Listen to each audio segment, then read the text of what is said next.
Exactement. Le débat sur les finances publiques ne faiblit pas, relancé par la dernière mission du FMI, une dette cachée avec des conséquences qu'on a constatées sur l'économie du pays. Alors, à la lumière des propos du chef de mission du FMI, on voit que les choses ne sont pas simples en vérité. Il faut examiner le rapport de la Cour des comptes, attendre les mesures correctives de la partie sénégalaise et puis soumettre tout cela à l'appréciation du conseil d'administration du FMI. C'est pour dire en vérité que ce n'est pas le bout du tunnel. Alors, ceux qui nous ont engagés dans ce tunnel-là ne doivent pas dormir avec la conscience tranquille. Parce que nous ne faisons que constater. Nous faisons que répertorier des faits. Et les faits n'ont pas besoin d'approbation. Dans cette histoire, il faut tenir compte de notre besoin de souveraineté exprimée. Et j'ai l'habitude de le dire, quand nous parlons de souveraineté, nos détracteurs essaient de nous confiner dans une relation sénégalo-sénégalaise stricte qui n'a pas besoin du monde extérieur. Nous n'avons jamais dit ça. Le besoin de souveraineté et de travailler à régler le problème des Sénégalais de façon définitive, c'est de faire le travail d'assainissement des finances publiques que nous sommes en train de faire. Je n'ai pas entendu, même parmi nos détracteurs, des gens remettre en cause la volonté de transparence que nous sommes en train de faire sur l'exercice des finances publiques. Je rappelle, si besoin en est, que la première faute vient de l'ancien régime, qui au terme du premier mandat, qui s'est terminé en 2019, avait l'obligation de faire ce travail de contrôle, suivant les prescriptions de l'UEMOA. C'est l'UEMOA, Convention internationale par essence, qui nous dit qu'à la fin de chaque mandat, on ne dit pas à la fin des 2 mandats du président, non, à la fin de chaque mandat, même si c'est le même président qui reconduit son mandat, obligation est faite de faire un contrôle exhaustif des finances publiques avant de passer à un autre mandat. Cela n'avait pas été fait en 2019. Si cela avait été fait en 2019, cela n'aurait pas apparu aux Sénégalais tellement inédit au point de susciter un débat. Si Macky Sall l'avait fait, on aurait eu un précédent. Et on se serait rendu compte, chose extrêmement importante, que les validations annuelles faites par la Cour des comptes ne sont pas le même exercice que la validation quinquennale faite après un mandat. C'est comme un élève qui fait la seconde, qui a une moyenne, on fait un contrôle général. Il fait la première, il a la moyenne, on fait un contrôle général. En terminale, il fait sa composition, il a une moyenne générale. Ça ne l'empêche pas, à la fin de ce cycle-là, de faire l'examen du bac pour évaluer globalement ses performances. Parce que nous entendons souvent dire, mais comment cette Cour des comptes, qui a validé 2020, 2021, 2022 annuellement, peut remettre en cause ses évaluations à la fin du mandat? Ce n'est pas le même exercice, ce n'est pas le même contenu, ce n'est pas le même travail, ce n'est pas de la même nature. Donc on peut concevoir que les évaluations annuelles ne reflètent pas forcément l'évaluation globale.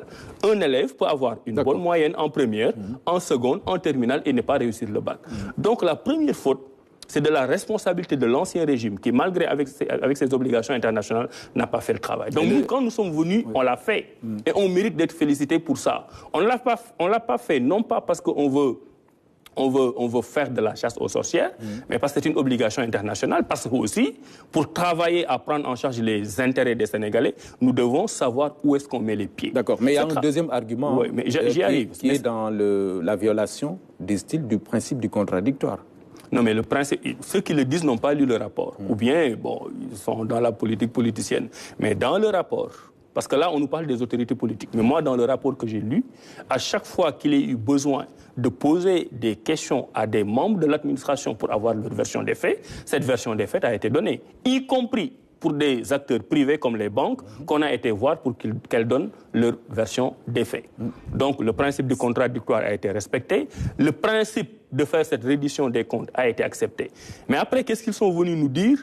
Le rapport que vous avez fait vous-même en tant qu'État, en tant qu'administration, à travers l'inspection générale des finances, ne vous engage qu'à vous. Pendant plus de 3 mois, Omar, tout le débat, c'était attendons ce que la Cour des comptes va dire. Et finalement, quand la Cour des comptes dit, ceux qui nous disaient, oui, nous, on attend la Cour des comptes parce qu'elle est crédible, nous dit non, cette Cour des comptes n'est plus crédible. Ce sont les institutions, quand même, du Sénégal. et cette Cour des comptes-là, qui a publié le rapport en ne tenant pas compte des desiderata du régime en place, a fait le travail qu'il a fait. Maintenant, dans ce travail-là, il y a des choses factuelles. Les gens doivent même se rendre compte que cet exercice de la Cour des comptes est différent des exercices différents où la Cour des comptes avait la latitude de vous dire telle personne pourrait engager sa responsabilité, poursuivez-la. Là, la Cour des comptes est restée très factuelle.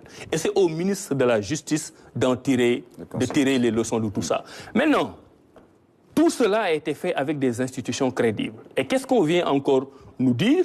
Que le FMI ne donnerait pas un aval par rapport à ce que vous êtes en train de faire. Encore élément de souveraineté.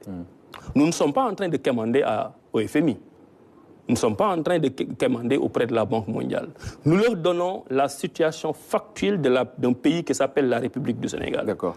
Un pays pour lequel nous avons choisi, encore une fois, de ne pas bâtir sur du sable mouvant. Nous avions la possibilité de continuer à surfer sur des illusions de développement, sur des illusions de croissance. Mais en continuant en nous mentant à nous-mêmes, nous avons préféré, vis-à-vis des forts engagements que nous avons pris par rapport au peuple sénégalais, de nous dire, mais écoutez, stop, faisons l'audit.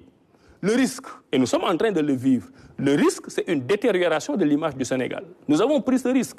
Le risque, c'était d'avoir la notation du Sénégal qui se dégrade. Nous avons pris ce risque.